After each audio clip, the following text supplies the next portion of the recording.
that you're born an Italian. If you want your life to be great, see that you're born an Italiano, and your life will be great.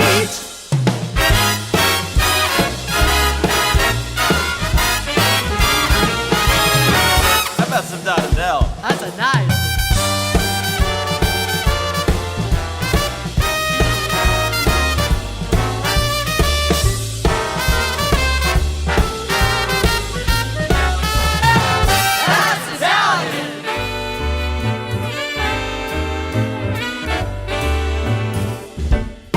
Hey there, Paisani, and welcome back to another episode of the Italian American Podcast. I'm John Viola, along with my partner in crime, the notorious POB, Patrick O'Boyle, the Italian American Wikipedia himself. We are here at the corner of Mulberry and Grand in Little Italy, New York City, the heart of Italian America, Red Sauce Studios. We've got a lot of adventure going on here today because Pat and I are going to sit down with... We seem real excited, don't we?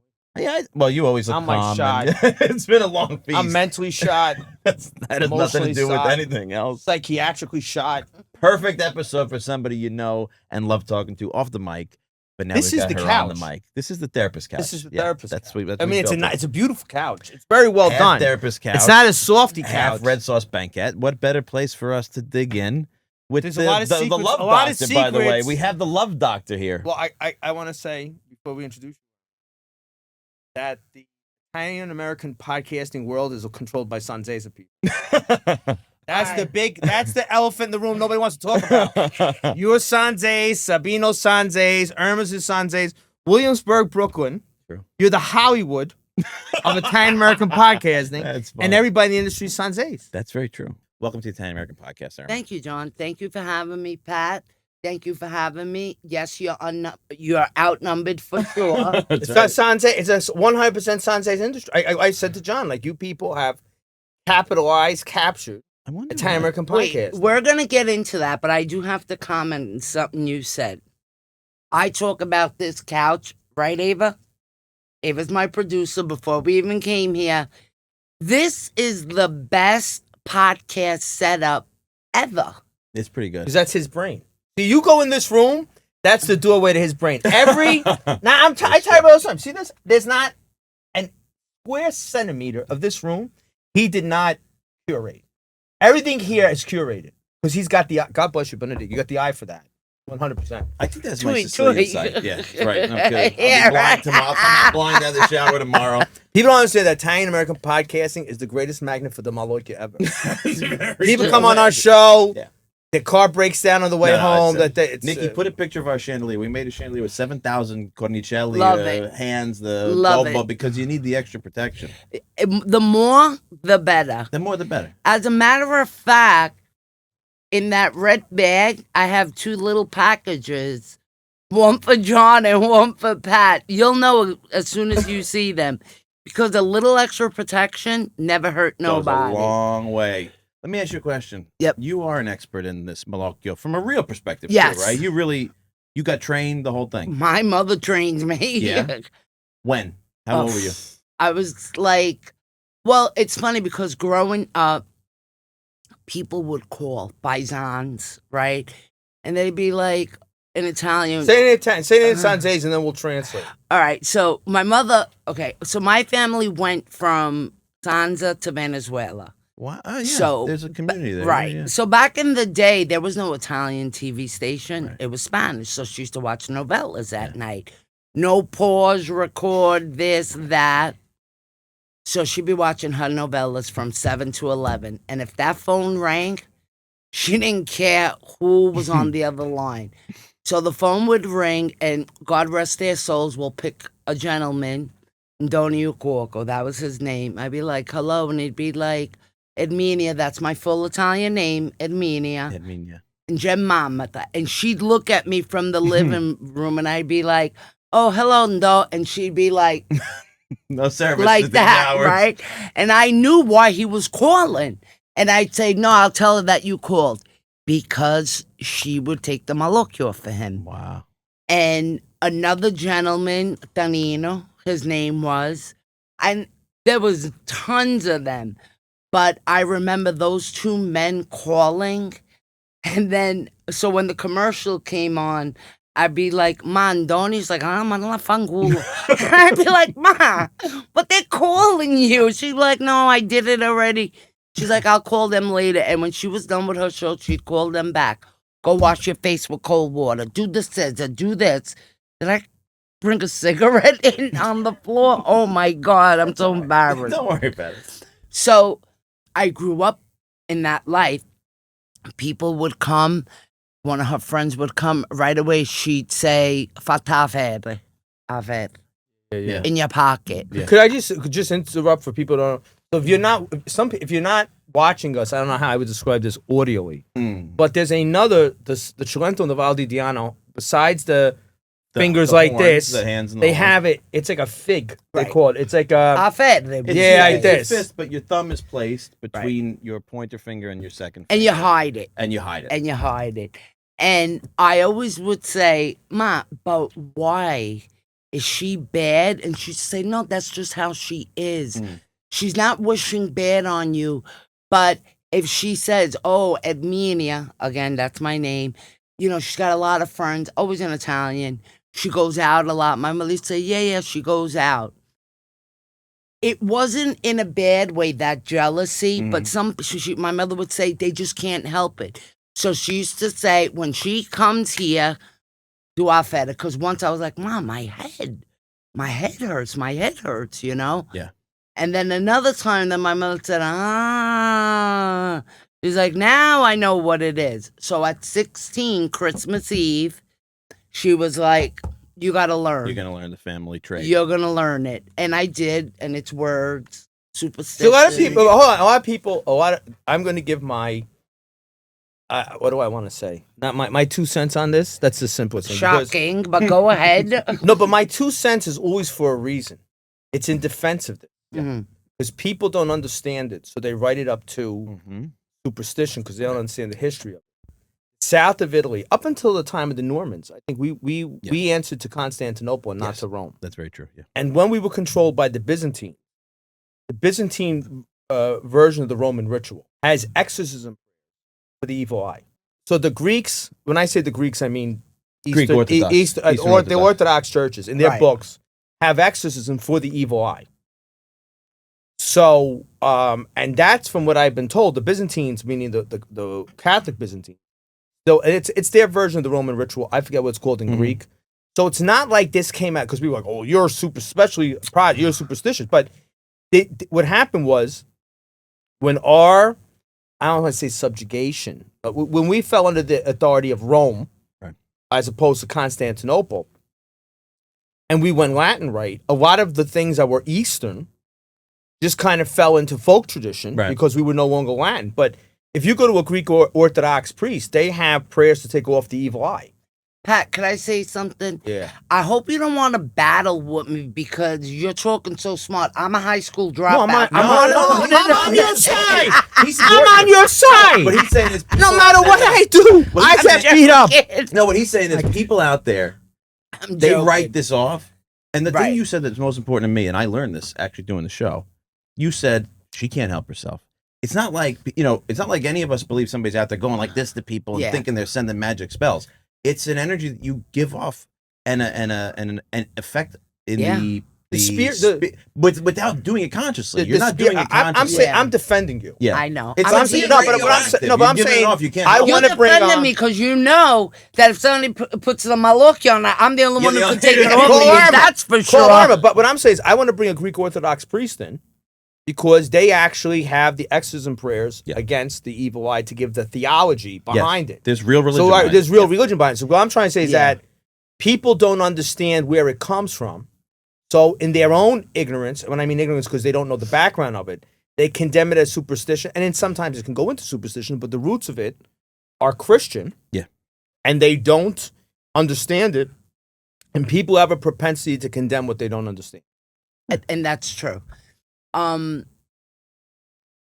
agree with you 100%. And like you said, it's not like people are coming around to you, but it's the way they say things, the way they look at you, the look. And that was another thing she taught me, and I'm very good with the look. Yeah. When there's just a certain way when somebody looks at you And again, I'm trained Mhm. for it because I just, for so many years, I already know who's going to take the eye and who's not going to take the eye. We go to parties. I walk by my niece. I go, whatever, I'll say something about the baby or whatever because I know somebody's there. Mhm. And it's just, and it's, again, do they mean like they want to put daggers in you? They may not Maybe. even know they're doing it. That's what I say to Right. people all the time. When people give me out, my brother always laughs at me. My brother is I call him Marilyn Munster. He's like a normal person in my crazy family. He as far away from my insanity as he could. My middle brother, and he every time I talk about this stuff and I tell him the things I'm doing, he thinks I'm nuts. But I say to him all the time, like, there's something to the idea that people say, like, non è vero ma ci credo, right? Like, it's not real, but I believe it. Right. Because you see it and you understand. And if you really surrender yourself, you could think about and kind of register. These people don't know they're doing it. You could smell the people that are giving off that evil eye. That vibe. And you know who they are. And like when you interact with them, that's why you said like the babies. And I'm constantly like this because you know when it's going to happen. The world of good and evil is far beyond our understanding. Yeah. At least my understanding. And that's true. That's a shirt. That's very That's We were a going through shirt. shirts. Shirt and Jemima, number there's one. another John, one. write it And down. Jemima, and I think that there's a world that we don't see that's there, that we don't, that our the limitations of our humanity impede our capacity to understand, at least in this life. Yeah.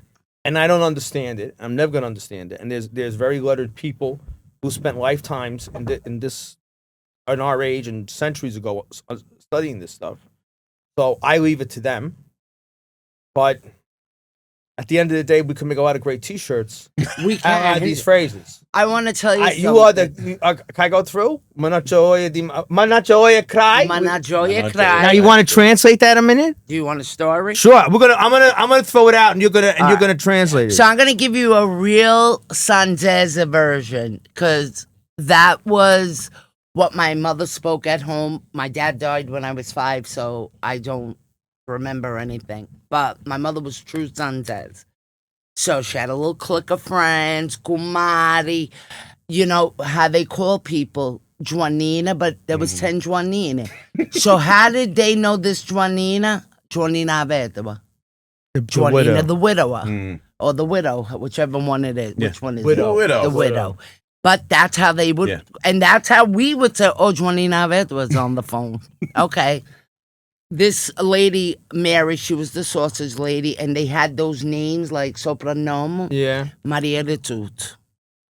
And Why don't you translate that so people understand what that means? I don't know what tutu means. Maria de Tut. I don't know. I don't know it. I don't know. Is it sausage? Tsuza? Tutu. Maria de Tutu. I don't know. Huh? My mother was Zinzella. Zindella. Zinzella. Zinzella. Teresa de Zinzella. Oh, what was your grandfather, Vincenzo? No, my grandfather was Antonio. What was your grandmother, Vincenza? No, Saveria. Then where's Zinzella? Zinzella. Who knows? I haven't the slightest idea. I do know, though, my brother Anthony's wife's family, their last name is San Pietro. They're known in the neighborhood. Yeah. They were Kirira Champagne. Why? Because they like to have a good time. So champagne, Those bubbly. people, Gira Champagne would mean in Sanzay's, those people of the champagne. But champagne is bubbly, happy. Yeah. They like to have a good time. So anyway, my mother would be up all night. That was just her nature. And it's like 6 o'clock in the morning, and I hear her rustling, right? And I'm like, what is this nut doing? She was ill. She was an ill lady. So my first daughter, is she okay? And I'm like, Ma. And she's like, stati zitto. Shut up. Shut up. I said, okay. So this is all I hear. 6 o'clock in the morning. I hear she picks up the phone, the dialing. Back then it was the dial phone. The rotary phone. Right. And my brother worked for the phone company. We had a 4-room apartment. We had a phone in every room. We were like high class, We had a phone in every room. So this is what I hear. Just like this. E morta Maria de Tutu, ma una gioia cry. Wow. and I hear the phone slam. Before I even get out of bed to go see, the phone rings, right? And my mother's like, "Allo, è morta. Che cazzo vuoi? È morta." He's dead. And she hangs up the phone. I'm like, are you a lunatic? I'm like, what are you doing? She's like, no, I got to start telling people that Maria de Tutu died at 6 o'clock in the morning, Ma. You're calling people. You don't even introduce. You don't even say good morning. You just But bad there's a whole news. generation of women. Maybe it's a sensation thing because it ran in we called them the Doom Patrol. There was no Yeah. better. There was no better celebration than to be the one to spread the news, particularly if you're on top of the telephone tree Wow. and you get to spread it wide and far. You know, if you got a late phone call like 11 o'clock, you were the bottom of the barrel. you were the bottom. Because the first phone If you call, were early because in the chain, when the oh, phone Mom. rang Yeah. at 6 o'clock, somebody's dead. So you know the 6 You o'clock already phone call, know. somebody's dead.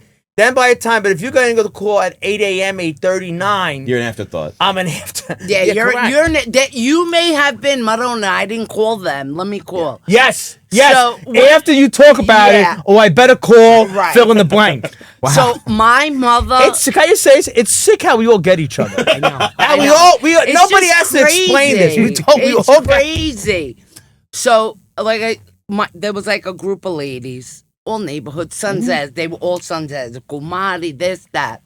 So they're by Kumaruzina's house, right?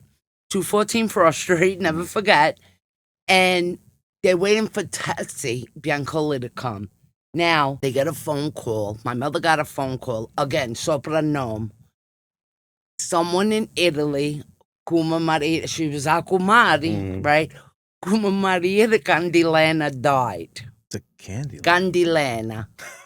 I don't know, Candyland? That's what I think. yeah. Right? Candyland. Candilena. I don't. I don't know who these people are.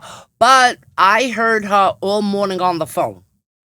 Maria de Candilena died. Okay, she goes, oh, we're going to go to lunch by Kumaruzina's house. Again, it was just a group of them, 5 of them.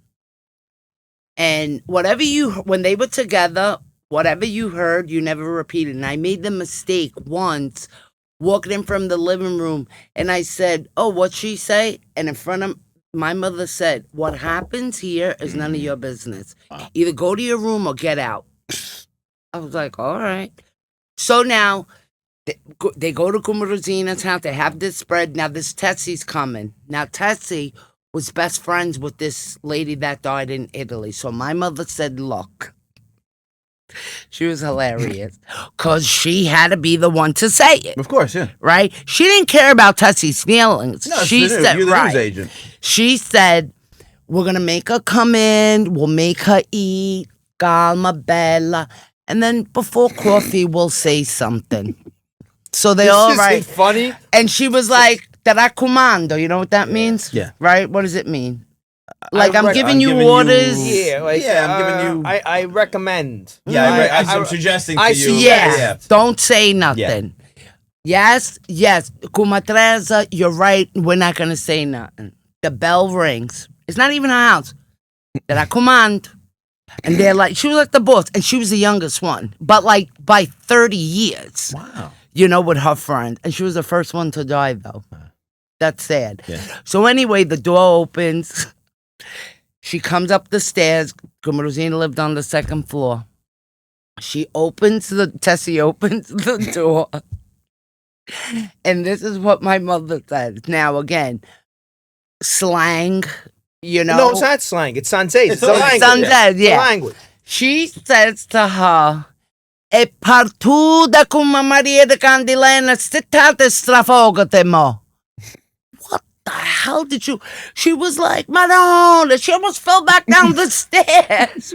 Right? She said she gave her the news right away. She died. Yeah, Now she said e partuta. Yeah. She's departed. She departed. Sit down She and like eat. took off. Sit down and eat. Yeah. And they were like, "Come on, and my mother was like, oh, well, somebody had to say it. So they're like, but you said not to say nothing. So it's like, hey, she was like, it was better that we said it now. No, because you had to be the one to say it. I'm going to use false identities in this because I don't want to. But later you'll tell me. Yeah, I will tell you. I knew somebody who got the message wrong. Oh, God. Called a guy who was. The wrong guy died? We told him his sister died. And this guy was already sensitive as it was. Told him his sister died. The guy almost threw himself off the building. Got the names It's mixed not up. funny. It is. This lady heard something, whatever name it was. I can't remember. Joanne. This guy's sister was Joanne, but it was another Joanne that didn't register in her thing. She got the news right away. She's like, I'm gonna call the brother. Called the brother. The brother's like, oh my god. And meanwhile, it wasn't his sister. He called his brother-in-law. And they're like, Oh "Hey, my isn't that God. crazy? Why didn't anybody call me?" Yeah, that's when the Doom Patrol. You can't, if you're gonna shoot, you can't miss in the Doom Patrol. You got to know exact details and what's going on. Yeah. You got to be real confident before you know. Go ahead, because I Yeah. want to ask you a question afterward. No, that was Because it. we have a shared There's- experience. Oh boy. The Did committee, we? I call it the committee, would organize who was getting what flowers. Do you remember that? So they didn't do. And that was us thing. You didn't duplicate the same flowers, When somebody died? right? So, you're gonna get the broken clock. All right, I won't get the broken clock. I'll get the gate of heaven. But if you get the gate of heaven, all right, Mary will get the book of life. Right. And they would sit down because they didn't want a repetitive flower piece. They didn't want like 3 Right. books of life. That's a Right. redundancy. Of So people would call, or course. they'd call the funeral. Everybody would have the set florist, and they call the florist and say, "Oh, did anybody get the book of life? Right. All And right, the- I'll get the book of life." Right. And the Yeah, florist correct. would say, oh, John got this, Pat Yeah. got this, Irma got this. No, we you still could get coordinate this. sometimes if we have the 10 Well, we, yeah, we set them right, together. But then the florist would do that, so you knew that they got, because there was 2 levels. There was the basket level, and there was the standing piece level, right? Right. So the basking level was, I'm a B-lister in their life. Yeah. And the standing was an A-lister. And if you had the round piece, that would have been, let's say, a cousin, but an actual gate of heaven or something like that, that would be like a sibling, right? There was a There's a ranking. hierarchy. There was a hierarchy. Yeah. And then if the undertaker said to somebody, oh, that they knew was a B-lister, got an A-lister flower, that would up the ante on everybody. Oh, well, they got a standing piece. They got a spray. I better get a spray.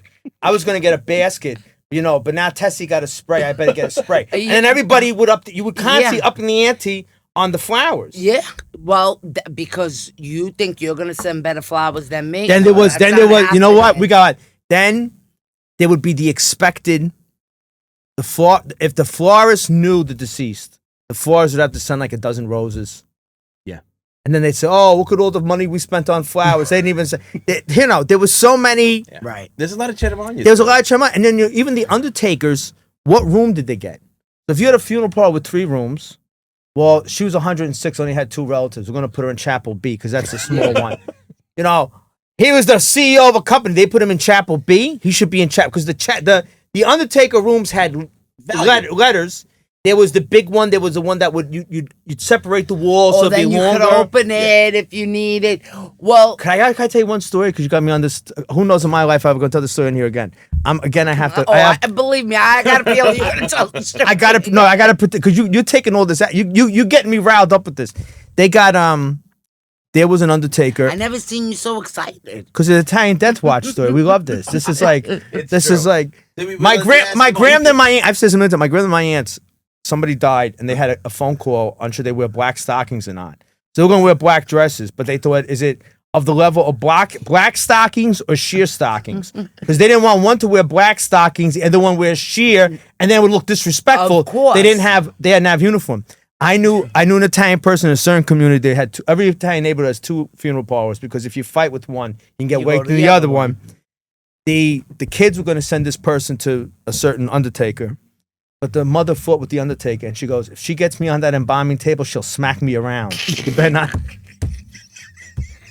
But you want to know something? I was just going to say, maybe now we don't argue about flowers and stuff, but I find myself also, who walks into a funeral parlor and says, oh my God, she looks beautiful. She's dead. No, it's a big thing. She's dead. That's What us. beautiful. It's the most. Yeah. It's, Right? that No, but always- But don't you find, well, I Because know we're- as a woman, we're like, they couldn't put a different color lipstick on her. They never- the She really person didn't wear because red. like though. because we're Greeks.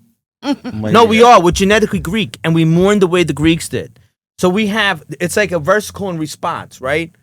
Oh, look how good she looks. What are you supposed to respond? She looks like she's sleeping. But we all know it. If I went into a funeral parlor with you and you said, oh my God, to the family, oh my God, your mother looks so good, I'm supposed to say, she looks like she's sleeping. But think about that.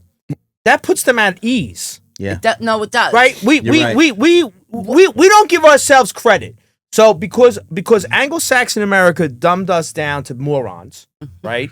We don't realize that our mourning practices go back to the ancient Greeks. These people read in Harvard and Yale. We never broke that chain, right? So we say we know the response. It's a mourning ritual. Oh, your mother looks so good. Oh my God, how she suffered. Oh my God, she looks so good. Thing. She looks like she's asleep. It is a vertical response. You look and you say, she looks like she wasn't suffering. Yeah. Mm-hmm. But who in their right mind? Because I don't know anybody, any other culture, or maybe they do. You know, to your friend, you're walking away from the casket.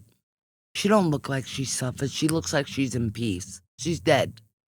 They could make her look any way the family wants. Right. She could be strupiata, right? Wasn't that one of our words? Yeah.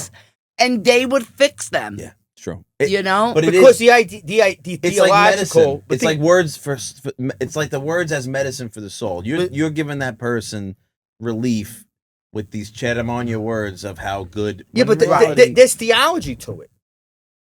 The theology is... Pat, are you Greek? I know you said something that we stem from the Greeks, which I kind of beg to differ. I felt like a little insulted that you said that. You don't even know. The whole Val di Diana was settled by Greek. That's true. In the long, I mean, you go back 4,000, 5,000, 6,000 years ago, we were Greek speakers. Yeah. We were in Italian. Italian's a modern concept. Yeah. The south of Italy, anything south of Rome was Magna Grecia, was Greater Greece. Yeah. A lot of our culture is at its What is Naples? Greek. Neapolis, the new city. Yeah. What's Agropoli? Acropolis. Novi Veje, Elia. We're Greek. We were Greek. Yeah, sure. All those towns. Yeah. Pestum, Posiodio. But I can't say it right in Greek. Pestum was Poseidon.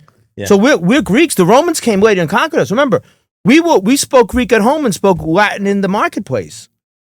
Why do you think if you look at the genealogical breakdown, everybody south of Rome, our closest genetic people are not Northern Italians, the Greeks. The closest genetic people to Northern Italians is Spain. That's why, yeah, sure, 100%. But different. But the reason I say is that the theology of it is, think about this: we were pagans, and then we were converted to Christianity. Yeah. And the revolution of Christianity was an afterlife, right? So if you take at the time of Jesus, the Sanhedrin and the Pharisees, what are they debating? They're debating, which Judaism doesn't have a definitive theology on, is what happens when you die, right? So Christ brought a lot of revolutionary concepts to Judaism, and one of them is there's a very distinct afterlife, right?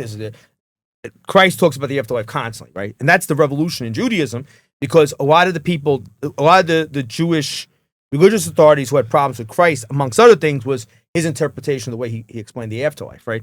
So early Christians saw the afterlife as a wedding, right? That you are entering into eternal youth, into paradise forever. So they dressed people like they were going to a wedding. There's an old Sicilian movie where the guy, I think it is the strongest argument for Christianity amongst Southern Italian peasants. I don't know anyone in the world, evangelical Protestant, who could question this. The guy is dying, and they're dressing him. He's going to a wedding. He's in white. They're putting fire. I think it was always a woman fires in her, and they're saying to her, "Oh, she knows she's dying. Oh, when you see my mother, I tell her I said hello. Oh, when you see my aunt, tell her this." We say that. Yeah. Sure, but I'm saying, this is not. From. You use the word slang for Sanzés. I shut you down immediately. You speak a language, right? Sanzés is the language. And these customs have such deep, ancient roots. Yeah. The Malocchio customs, the funeral customs, right? Why are you saying, oh, she looks like she's finally at peace? The idea was the Calvary had ended, right? Her crucifixion had ended. Yeah. She died, and she was like, I would say eternal youth, I don't know how to, but she was perfected in the next life. My mother's side puts money in the casket. Sure. Or if they smoke, you put Sure. But if you go back, our tomb, when we had, even in our pre-Christian days, our tombs, you find them with stuff. Are fine stuff in it. Like, this stuff is not, again, in a waspish world. Remember something, the rest of Europe got Christianity much later, right? So we talk about Catholic Poland. Poland didn't get Catholicism until 1066. Wow. Right? The Diocese of Naples was 1,000 years old, right? St. Peter made Agrippinus the first bishop of Naples, right? 1,000 years later, Poland becomes Christian. So I'm trying to say is that Norway only became Christian like 1200. Like, and Finland. What I'm trying to say is that we have such ancient roots that go into the antiquity of pagan Greeks, roots that go into the antiquity of the first Christians. I guess that's where we got the evil eye from. Sure we did, because I'm saying when the Greeks were there, and I'm saying the Greek Orthodox Church, has prayers against the evil eye because we go back so far. I mean, my grandma's from Piano di Sorrento. There's a chapel in Piano di Sorrento where St. Peter baptized the first Christians on his way to Rome. That's crazy. I mean, that's apostolic, right? That you got it from the hands of the fishermen, right? Right. And I'm just trying to say that a lot of this stuff that we were like, oh yeah, people, putting the coins in the casket. I forgot somebody died. One of my mother's families, and they would always put 2 pennies in the casket, and that goes back to they would pass the river Styx, right? The Greeks would give money to pass.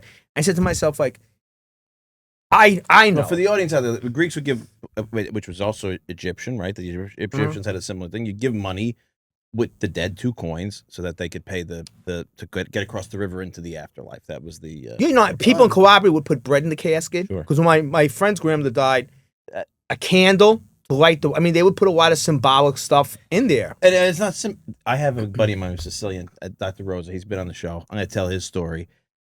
They were in Jersey. I don't know if it was his aunt, uncle, maybe, or just Kumbadi, whatever. But a guy dies, and the wife decides.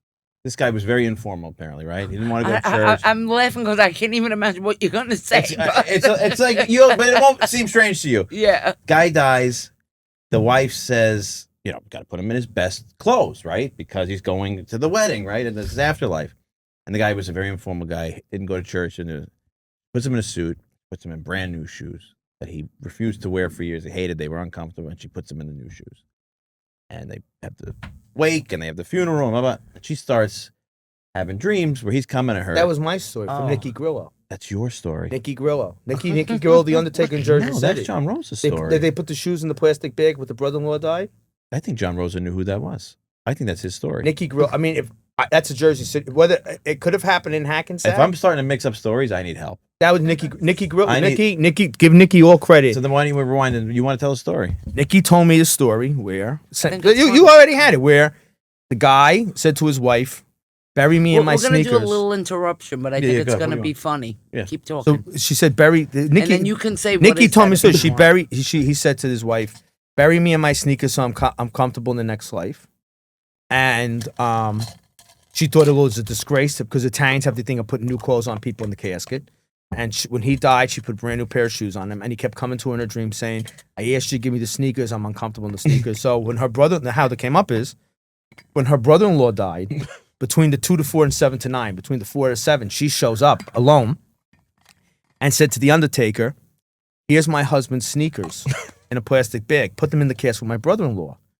He goes, "Why am I going to give your brother-in-law your husband's sneakers?" She goes, "Well, he can give it to him on the other side because he keeps coming to me how uncomfortable he is." That's pretty powerful when you think about it, really. But I believe I would believe that. Right now I'm wrestling with 2 things. First of all, what are you drinking? Secondly, I'm mixing up people's stories. That means I've been doing this too long. I need a vacation. John, wait. I travel with my own coffee. It's just plain coffee, no liquor. No liquor, no booze. Just brown coffee. Brown and black. What kind of coffee you make? So I use K-cups. I like the K-cup. And I put Splendor and powdered coffee mate. That's it. That's your go-to. That's my go-to. You're so specific. You got to carry it in a giant thermos. Well, I figure I was gonna be here all day with this yakcharon. So good I'm taking it as a compliment. You should. Good thing that I brought it. I like that you said it's brown coffee because we say all the time people don't do coffee visits anymore and they don't say brown or black. Well, because they don't. You ever talk to an American? So I'll tell you something. One of my nephew's girlfriends, the parents, I don't know if they're Italian American, whatever. So Christmas Eve, my niece gets up. There's like 50 people. She goes, "Raise your hand. Who wants black or brown?" And the mother says to me, "Why is that as a accident if we want colors?" And I'm like, "Colors?" And she's like, "Yeah, she just said brown and black." So I'm like, "Oh no, coffee." And she's like, "Well, what do you mean? Like, what's brown or what's black? Like, do we want it in a cup black with no cream?" And I'm like, "No. Like, do you want Maxwell House or Medaglia d'Oro?" You know, make very, very clear to people. Right. Yeah, and that's going with us, like pocketbook. Yeah. We're the last. We should get together on we're like the Shakers. We're the last ones. Why doesn't nobody know what a pocketbook? Because we're the is? last people that live People even in people the- don't say under the parlor rock, anymore. the Nobody says parlor. go sit in the parlor. John, we just had this conversation. So I have a producer and a web designer, and I'm like, wait, I'm like, oh, you didn't come in with a pocketbook, and the web designer's like, a what? She's like 23. She's like, a what? Where's What she didn't- from? She ain't from New York. No way. Because I even don't if she think- doesn't use it, she's gonna know what it is. I don't know. Those They words know. are- I they're mean, going man, out. we're done. We're finished. They're going out. We live in a world that is like, think about this. We're sitting around like old timers day, like talking about, if I had to say to a kid 22 years old about I talk about funerals, counting flower cars. Do you remember that? Oh, he was a big shot. They had 4 flower cars. You would fill up flower cars, Oh my 16 God. limousines. Oh He my died. I God. stood on the corner. I counted 1, 2, 3, 4, 16 limousines. And that's how we showed. But Pat, I still goes with us. count. the Sure, but we're the cars last ones, Irma. Behind It goes with us. They don't even behind know that what car it that has the is. coffin. I'm like, Irma, it 3 goes with cars. us. I'm like, hey, my brother died. We had like 17 cars. That's what like, everybody loves. That's how we hierarchy it. What? Who does that? We have. But see, people, I this is a battleground, right? And I mean the battleground is I would aggravate. I have many things to aggravate. It doesn't take a lot to aggravate me. It's very easy. And my rockets go to the moon quickly. And what aggravates me is that people make judgments on us not understanding the background. So, they'll make fun of we'll blow money on caskets and we'll blow money on flowers, and because that's how we show our love. Right. So, like you'll say, my brother was so loved we had 4 flower cars. Right. That's how we interpret it. Now, you come from Vermont and you're a Yankee and you listen to this like a Norwegian or something else. You don't have that tradition, that background. That's fine. But this is why we do it. You don't have to agree with it, but there's reasons behind it. Right. And that's a big part of this to me is that to explain to people. And a lot of people we have are Italian Americans who are removed. Like they're 1/8 Italian or 1/4 Italian. Their parents moved to like Nevada and they never grew up with this, right? So it's like they're going back to the old country, but they're not going to Italy. They're going to like Williamsburg, right? So we explain this stuff. And you can find it amusing. You can laugh at it, but this is who we are. And when we go down on the boat together, this is us. This is what we grew up with. Yeah. This is our worldview, and this is how we are who we are. And maybe we're the last ones. We're the last of the pocketbook people. I don't the think stoop so. people. So I hope you're right. I have younger friends, and it's funny because someone just died. I went to the earlier wake. She was like, how was it? I'm like, oh, there wasn't a lot of people. Like, I'm going tonight. I'm like, all right, make sure you let me know. She's like, oh my God, there was nobody in the front row. Like, is that a conversation? I mean, should I get that. But I get that conversation. You and I speak the same. I mean, we all speak. The 3 of us speak the same dialect. How you sat in the funeral parlor determined. It was like the sitting at a wedding. Who you were in rank. Right. So you had the spouse and the children in the first row, the grandchildren in the second row, older grandchildren, and the ones who had the name of the dead person had a little bit more rank, right? Then you had, if you had siblings, they were mixed in with the kids with the first row. Right. That could be a little bit controversial. He's the depended oldest your brother. relationship. There was a lot, Relationship, right? yeah. Right. And then it went cousins, and then it was like the guy who knew them from the bakery was in the last row. Right. But it wasn't an insult. The same way when they closed the casket, the people who knew the people who were at the back went first because they had the more distant relationship, right? But I'm saying is that that's who we are. And we understand like those tribal, we're a tribe. We understand the messaging, right? So when we say these things, we understand it.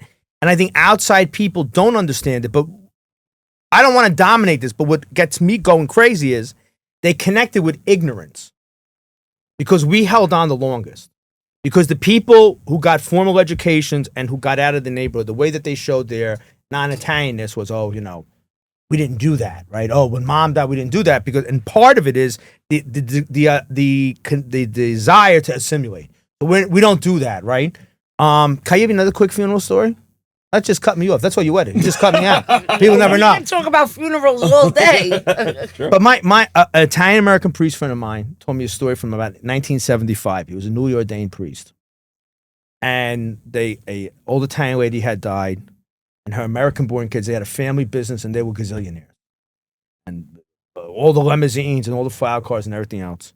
So, after they leave the casket, the flowers on the whole 9 yards, one limousine stays behind the daughter. And the daughter in her fur coat and her diamonds and her high heels jumps on the casket and starts screaming, "Ma, Ma," the whole thing. And after 3 or 4 minutes, her husband rolls down the window and the limousine yells out, "Mary, knock it off and get in here. It's 18. It was January. It's 18 degrees below zero out there. Stop that." And she turns around, stops crying, goes, "Mama did it for everyone. Yeah. Somebody had to do it for her." Yeah. But she couldn't do it when everybody was looking because they were a big prominent family now. Yeah. So she couldn't mourn the way the Greeks mourn because then That's powerful. right. So but she was a closeted Italian because she mourned her mother in the closet after everybody left because she couldn't be exposed to have that connection. Well, I'm going to tell you something that you're saying, a closet mourner, right? I don't know if you ever experienced something like that. Again, my mother was very dramatic, whether it was good or bad. My godmother dies, my Aunt Frances. I said, "Ma, I was young. I was maybe 14, but she was my mother's first cousin. So my mother's mother, my grandmother, they were 3 sisters, born in Sanza. Their mother died young. Their father remarried. It was a whole big thing. Tia Jesumina was Aunt Frances's mother. Came here young. My grandmother stood in Sanza. So obviously, when my mother came from America in the 60s, it was all her first cousins, right? So my Aunt Frances, they were very close. Okay. So Aunt Frances dies. The Rienzo funeral parlor. We're like, "Ma, don't." She's like, "No, my heart. No, I got to be good. I can't." I'm like, "All right." I already knew. I stood back. Yeah. Because I knew what was going to... This woman, and she was tiny, my mother. She was like up to here, unless she was like 5 foot, nothing. She walks in the funeral parlor. The first thing she does, she swings her... It's okay. We can play it. Yeah, she swings that pocketbook, goes flying, right? I'm like... She's like, Franceschina, like... you don't know if you... Me, I wanted to laugh, because I think... I feel I'm watching a show now. Because it's a show. It's a show. Endearing, though. It's endearing. There's something endearing about it. Again, in their defense, it was a public manifestation of an interior sentiment. Yeah. That's right. So... But it's not for everybody. I mean, my dad, my dad grew up going wakes constantly because it was, again, we think about think about a world where there's nothing competing for your time, right? You live in a place. I mean, how rare was it that people even went into the city? Like I watched a thing online the other day, right? Because we come from the same neighborhood. You could spit across the river, Jersey City, right? And I remember being a kid, even when we moved to New Jersey, we'd come back to my grandparents, and if summertime, we'd go on the roof and look at the city, right? It was the backdrop of everything. But to go into the city, even when we still lived in the neighborhood, we'd go pick my dad up sometimes. Yeah. He was at, either down here in Wall Street or New York Law School. Even as a kid, I felt like when you left the neighborhood and went to the city, it felt like the Batman movie. You're like, this place is like, right. It was not like you were coming in every day. So no. The world, it was a small village. And you did know everybody, and you were related to half the people because there's only 4 towns from Italy that populate this whole Italian section of a neighborhood. Right. So it was like The Simpsons. Everything was held within this little world. So everything was then magnified and bigger, right? So like the mourning, this, and I think about it a lot. Like my dad, when he was a kid, he got sick. He always tells his story. Really sick. I forget the name of the doctor that saved his life. He just died during COVID. Remember the old? He was like 100 years old. Him and his daughter was a doctor too. No, was it Dr. Rampello? It was him, and his daughter was a doctor. I just saw him in Belante's before COVID. But anyway, he died during COVID. He was still helping people. I know like who you're 98. talking about. Yeah. And he saved my father's life. It was a liver thing. And my grandmother and her sisters, I guess, decided to hold like a mock wake for my dad to celebrate that he didn't die. But my dad had to be there. And my dad's like, I'm like 7.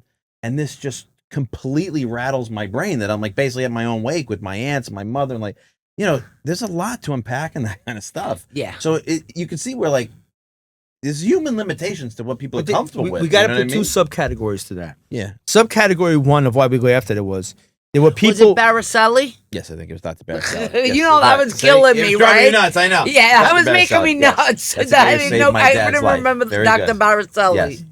Subcategory number one was the phoniness.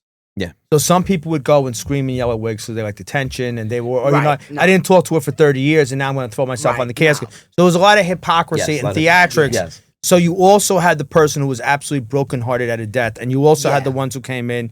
They had to be the loudest one jumping on the casket because they just needed attention, Right. or they were the so there was hypocrisy, Yeah. and that's a mixed bowl as anything else in life of memories of real tragedy and then people who Yeah. were just Well, actors. I have to say though, my mother, my Aunt Frances, they were very, very close, and it was out of It was genuine. love. You know, Yeah. I guess she really couldn't control herself because back then, even though they had a lot of friends or a little group, there was always that one friend that you told everything to. you But how know? old was she when she died? My Aunt Frances, Yeah. no, she was young. She was, I don't know, But the reason I bring it up is that maybe 60. if you look at pre-World War I, right? So before World War I, because in the 20s you get antibiotics, and that's a game changer because Right. people just died of the flu, right? Yeah. People had a close death between every 6 weeks, every 3 months. That was the thing because Right. kids were dying all the time. Yeah. So now all of a sudden you're burying your 4-year-old. My grandmother used to say, every kid they buried took 10 years off their life. Mm. But she had an aunt who buried 4 kids within 18 months that were all young. And my aunt died, my grandma's aunt died at 42. And my aunt said Wow. every kid took 10 years off of her life. So I'm saying is that they were constantly confronted because, you know, and I'm not, a mama send by mama, right? And, you know, Always.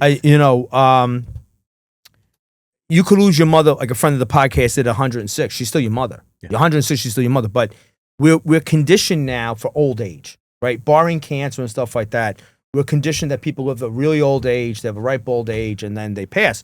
But in the old days, mothers died at 32 and Yeah. 34 and My left 6 grandmother kids was and 8 12. kids. She And lost them, or 8. Yeah, 12. sure. She was Yeah. 8, I think, and the youngest of 12 kids. that and she that- lost her mom. Oh, so, yeah. so life was painted with continuing tragedy. Yeah. You know, we're very lucky today. I mean, when we were doing the research for the episode on Hamilton, the 150th anniversary of Our Lady of Mount Carmel, all these Mount Carmel feasts had these big, huge votive candles. They were like, people would get, and that if you listen to that episode, we'll go into the explanation. I don't want to repeat it. But every account, so I read about the big votive candles, these 6 foot, 8 foot, 200-pound candles that people brought to Our Lady of Mount Carmel in East Harlem, which was similar to what was done in Hamilton. And when the New York Times and Daily News, all the papers of the time around the World War I era, would ask these Italian women, why are you bringing these huge candles? 90% was for a sick child. The other I believe 10% was I was sick Yeah. and almost died. Now I want to leave my kids, or my husband almost died. It was to a man for sick children and sicknesses because back then, today you go to a doctor. Years ago, people went to God because there was no one else to turn to, right? Today, people go to specialists and there's special treatments For and this, modern for treatment. that. But back then, your life was every day, and your life was precious. You could be alive today and gone tomorrow. You know, people died of ruptured appendixes, much more and stuff Yeah. like that. So I think that when we talk about the dramas, that they had really rough lives. They had like a lot of stress. You know, So fair. but just again, different mother daughter. I lost my best friend 2 years ago. It was sick, you know. They. I went to the wake. I walked in. Was the family? You know, when certain people on. walk in, Absolutely. triggers the family. Yeah. I couldn't stay in the room. Yeah. We were at their ends. I sat in the waiting room, and when we did the between, Andrew Dariando's, I said, Andrew, I need to be in there, but I can't be with everybody. So he said, Irma, let everybody leave. You come back. You could stay as long as you want by yourself. And that's what I did. Yeah. You know, and I thought about it, and I was like, is it wrong? I couldn't express myself in front of all those people. Yeah. And like I said, once, you know, the uncle and the aunt saw me because our parents were gone already, it triggered them. And then that triggered me. Yeah. And I felt like very uncomfortable, you know? So like You know why I think that is? I think sometimes, like, I think about this. I talk about this a lot. We talk about Naples, Italy, and like the similarities to a neighborhood in Brooklyn, or even the town, Sons, or whatever it is. Because I think that when you come from a place that is small and you don't have people kind of leaving until the 80s, I guess, Right. is when everything bottomed out. And you are interrelated to everybody. So much of your life, and again, like we joke about it, but like you said, you must have go to your room. We lived in 4 rooms. My aunt slept on a couch until she went to college. Right. So, I mean, imagine being a teenage girl and you're on a couch and there's your 2 brothers, your parents. Like, there's no privacy in the house. No. There's no privacy out of the house. Everybody's related. Everybody's looking out the window. So your whole life is lived publicly. Right. But something like this, it's a private feeling, right? Right. And like you're processing feelings of almost guilt that you want something as natural as private Right. opportunity to mourn. Yes. Because the concept of and then we live in this country of Privacy is a modern concept. and it's an American concept.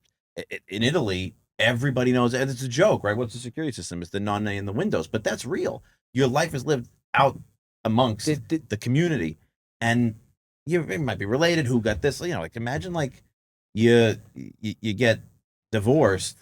Everybody knew you got divorced. No, Before you signed the paper, everybody they knew. knew. Everybody knew. The But day somebody brought up. You bring up a great point. Somebody brought up in why it was when in the early '90s when the growth of Italian American authors began, and there was a real growth in Italian American written books. Someone said, "Well, Italian Americans are not readers," and that's statistically true, right? And Italy, Southern Italy, is not readers. They have low newspaper readership and stuff like that. And someone came up with a theory, and he said, because to be a reader, you have to go away someplace quiet, right? And that's contrary to who we are, right? Yeah. So why are you sitting underneath the tree reading a book? That's antisocial. Right. Come over here and eat. Exactly. And we never gave people the privacy don't of wanna talk to contemplation. nobody? Yeah, correct. it's an obligation. Oh, who are you? You're mad. She must be mad at somebody. She's over there with that book. Right. That's who we are. Definitely. You don't get. I mean, and it's interesting too. Like I want to talk about what you're doing now, because your many titles, right? I want to talk about you being a love doctor in relationships, very much so. But you're also called the Queen of Graham Avenue, right? Because you're out there a lot. You're doing the same version, right? You're interacting with people every day, even if it's a little hello. I'm there. It's the piazza. You're in the piazza. I'm in the piazza. Yeah. And my piazza is in front of the panini shop. Yeah. Anthony and Son panini shop. That's my corner. Not a hooker, but that's my You're corner. just dispersing love and advice and good counsel. That's like a Sanzeza PowerPoint. It Not the strike. Like there's San. I go back to the Sanzeza connection with all of you. Yeah. Is that corner like your? What's what I'm That looking for? corner- That's like your Listen. corner. Pat, if that corner could talk, Yeah. everybody would be screwed. If that corner could ever talk, It's heard a lot of secrets. right. The amount of conversations and confessions Mhm. and friends and crying and laughing and this and that goes on still to this day on that corner. That's just who we are as a people. But yeah, someone one day said to me, "You're like the Queen of Graham Avenue," and I was like, "I like that." Yeah. Not because I'm royalty, obviously No. not, but it's because I'm always there and people know me. Yeah. And I like that title. You like coming out. What's the interaction with the new people, the hipsters? I love them. I love everybody. I never have a problem. Do they get you? Yeah. Do you think they understand? Do you think they understand and respect you? Could I tell you Sure, something? sure. A hipster gave me that name. Mm. A hipster gave me that name. She called me. She's like, "I have to talk to you for a second." I was like, "Yeah." She's like, "I always see you here." She's like, "People are always around you." So I started laughing. I'm like, "Oh, it's because I'm a gossiper." So she's like, "No, but I see different people, young, old, this, that." She's like, "You're really like the Queen of Graham Avenue." And I was like, "Yeah, I guess so." That's nice to be. It's nice because it's nice to be known, obviously, but for a good thing, Listen, I gossip just like the next person, maybe a little bit more. Harmless. You do it with charm. That's important. I do it with charm. That's right. You don't see me screaming or whatever. we talk about the panini shop. Since Sabina wants to know something, who do you think he's calling? Of course. He's texting when they used to work in the deli at night. Oh, you coming by tonight? Why? Oh, no, we want to ask you something. I'm like, oh, they want to know gossip. Be like, yeah, I'll be there or whatever. Why do you think you guys all took to Twitter and Instagram? It's the same thing as sitting on the corner and telling people stuff. That's what it is. I You're doing know. an electronic version of it. That's deep. It's true. Yeah. That's deep. It's true. So, yep, I do have that title. I recently became the love doctor. Yeah, how does that happen? So, believe it or not, a lot of my social media happens because of Nico and Sabino. Nico one day, New York Nico, everybody knows New York Nico. He was like, oh, you should be the love doctor. I'm like, what's a love doctor? He's like, I don't know, you'll figure it out. He's like, you're good with people, giving advice. People like to talk to They you on trust that you. corner. Yeah. They trust me, you know? So that's how that came up. And then I was always intrigued by setting people up. Again, being on that corner, I'd be like, that girl's so pretty. You know, I got a nice guy for him. Let me see if she's single. Just go up to her and be like, We're got a meddlesome boyfriend? people. We are. I actually, if people, I meet young people now, right. and I'm like, oh, this one needs a nice girl. This one needs a Right. nice guy. It's yeah, we have this very, I don't know. I guess it's meddlesome. I don't know I what like it that is. you call it medicine. It's No, not. I said meddlesome. Oh, It is kind meddlesome. of No, but medicine, it's kind of though. You're right. I medicine. think it is kind of medicine. It's kind of medicine. It's people like need Yeah, but healing. you know, but It you is know, healing. I I think know. That's Yeah. what I thought you but- said. It's kinda sweet. I know. though. I like I that. want to jump in to say one thing. In my opinion, the driving force is Italians have the highest institution is the family. Yeah. So they want you to have a family because everybody needs a Yeah. family. Yeah. It's like reading alone. What are you doing? We're anti-alone Right. people. That's very true. And I think that, anti-alone. you know, That's true. That's what you're healing. If you give people a relationship, you're giving them the potential of family in the Right. future, right? Well, yeah, that's I'd say, and I'm the first one to say it, I was unlucky in love, but that's why I'm a good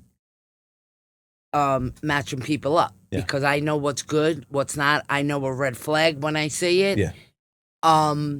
So that's what I started doing as the love doctor. And the dating game, remember the old-fashioned Mhm. dating game? That's what I incorporated, a new version of it. But still, the separation Yeah. of the three contestants with the bachelor or bachelorette. And I happen to think I'm very good at it. Do you ever think of being a matchmaker service? Like people call you and actually pay you to do the effort? You know what, John? I didn't get that far yet. I really want to concentrate on, I want to be between Dear Abby and Dr. Ruth. Hmm. Right? You know Dr. Ruth? that's a long. No hips is gonna know who she is. It's all right. I mean, that's like Phil Donahue. Yeah. But, I mean, that's a but I'm gonna definite teach moment them. in I'm time. going to teach them. You said something before about lucky in love. I don't think you have to be lucky in love to understand love. I think that you can survive love and still understand and learn from it. I think you could share that with people. And I think you know, I said meddlesome, you said medicine, but in between meddlesome and medicine, There's something there's there. something there. We may have a word for a shirt. We're gonna Yeah. make it up as it goes. He's ready. There's all kinds of stuff that was cut out of this episode. This He's episode gonna was- take a heart attack. Well, God. I didn't use to edit the paper. But the way I wait, edited this. did you have a good time with me? Who's your biggest fan? Yeah, you are. That's true. So We I love know the you Queen had of a Graham Avenue. And you know what? I think this. You said before your mother was the youngest of all her friends, and you hung out with your mother and her friends, and you've got that you could fall right into it, and you could just fall right into love, and I mean platonic love with you because you make everybody feel comfortable, and that's the best of what we are, right? That's the best of who we are. John, this is a true story. Quick. 4th of July, go to Long Island by my sister-in-law's family. I have a friend who lives in Long Island. So I go stay by her house, but she's across the street by her neighbors. I never met these people. Don't know them from a hole in the wall. I go with her. You want a drink? The lady's nephew makes me a drink. He's 30 years old. All of a sudden, he's sitting next to me telling me his life. I wanted to have my martini. I had to hear about the girl, but he didn't. I don't know. Did he know I was a love doctor? I haven't the slightest idea. But that's No, I'm gonna. Kite complain, and I don't like the. I don't. Can I stop No, you? but no. Chicken and eggs. His couch. I don't. Not that I don't like. Now I'm gonna get in trouble for this. I got to put it the way. A hipster called you like if the love doctor is perceived that you are a matchmaking. You are a doctor of life. Mm. Thank you. Yeah. They shortchange you as a love doctor because you lost your father young. You understand that? You lost your mother, you lost your brother. You've had a lot of loss in life, right? So when those people they pick up the healing vibe from you, it's from a lot of because you had the love of a brother, the love of a parent. You've had a lot of loss and love connected. No, but that gave you that. You're a soul doctor. You're a soul doctor. I'm a soul Unfortunately, doctor. you had to suffer to understand life. Who likes to sell? Cut it out. That's the noise that's gonna go over it. What's wrong with you? Nick! I set it up nice, walk out, and boom, quote up. That's it. Otherwise, I would have started crying. You need to cry because people need to cry with you. Yeah. You heal people. That's true. You do a You lot. heal for people. broken hearts, but you could have a broken heart from a lot. You could have a broken heart from love. You could have a broken heart from a loss. Yeah. You know, and that's it. I had enough. I want out of this place. I want out. What am I going to... You may not figure out what Irma's referencing in this episode. You don't but need to know. You can find her online. She's everywhere. Your kids don't She's need to real know. easy to get access to. I don't know where this came from. Probably Didn't find come her on the from us. corner of Graham and Frost if you That's have it. to. Yeah, you could. Come talk to me, was I'm there. Corner Graham and let's leave Come it at talk that. to her. Okay. That's the place to be. You're a great lady. You really are. Thank you, and gentlemen. I'm I had really a happy you're here. great time. Come back anytime. You bring your own coffee, even better. And Next time I'll bring black coffee. Yeah, bravo. He's got the worst black coffee. He makes us. You said have no, you terrible don't like my coffee. black I don't like coffee. your black coffee. You drink But that doesn't mean it's the worst. garbage. I don't like bananas. I don't like. What kind of This black is- coffee you make in your house? Doesn't mean it's the What worst. grinds do you use? What's that Sandan brand Dawn, now no, they for use? The this. new one. I use Medaglia d'Oro. I'm like the last holdout. Yeah, honestly, nobody really. Nobody I mean, uses if they come, I have it. Yeah. I have like You go to the 20 ceremony. sets. You want brown and black? Nah, whatever you have. All right, boom. So you have No, you have the can of Medaglia d'Oro from 1986. No, I don't. I have like some nice black coffee. You know, my brother-in-law, my brother, sometimes like my nephew, like, oh, you have black coffee? And I'm like, yeah, I'll make it for you. I have all the different size mugginette, Yeah, I do too. you know, I take pride in making it, people, because my family puts cinnamon in. My Sicilian side put cinnamon to cut the. in the black coffee. Delicious. Don't knock it till you tried on a it. Sanjay's Really? episode, you had to get I that have a Sicily nugget on hat. it. It was My- all Yeah. Sanjay. Now you Yeah. have to Come do out. you. I'm telling you, I'm making for you. John, In the you way know it I got a brews- problem with the Sicilians, right? I know that. No, You well, know- because you work with Mario too long. Is that why? We have a Just said separate that? episode. Sanjay's Sicilian Oh, no. episode. I like this I'll trio. tear myself This in is half. a I good can't handle it. trio. You know what? Pick a side, any side. Two He San, hates Sicilian. John, two See, Sandy people and a say Greek. that. Don't say that because I'm gonna get Two 8,000. Sandy and a You don't Greek. talk to anybody who listens. 8,000 people. What do you have against Sicilians? It's like saying, like, I don't know. You're gonna throw something out there because everybody's got a comment. You ready? I've never closed an episode. Like, subscribe, whatever you're supposed to do, and have a nice day.